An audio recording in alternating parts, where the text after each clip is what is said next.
In today's video, I'm going to teach you how to use Microsoft Teams for beginners. We'll walk through the basic features you'll use most often: chatting with people, scheduling meetings, and joining calls. By the end, you'll feel comfortable navigating Teams and using it as your everyday communication tool. First, open Microsoft Teams. You can use the desktop app or the web version in your browser. The layout is very similar. On the left-hand side, you'll see a vertical menu. This is where you'll find Chat, Calendar, and Meet, which we'll focus on in this tutorial. Let's start with Chat. Click on Chat if you want to message someone directly.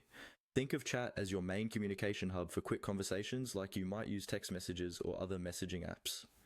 Here, you can search for a person by typing their name in the search bar, then select them to start a one-on-one conversation. Just type your message in the box at the bottom and hit enter to send. You can also share files, emojis, or even start a quick call right from the chat window. This is great for clarifying questions or staying in touch with your team without needing a full meeting. Next, click on Calendar. This is where you schedule your meetings.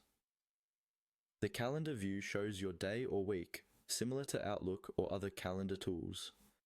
To schedule a meeting, click on a time slot or use the new meeting option if it appears. Then give your meeting a clear title, choose the date and time, and add the people you want to invite. Once you save or send the invitation, Teams will place the meeting on your calendar, and your invitees will get an email and a Teams notification. This helps keep everyone organized and makes it easy to see what's coming up. Now, let's look at joining calls. In some versions of Teams, you'll see a Meet option in the left menu or near the top of the screen. Click on Meet to start or join a call.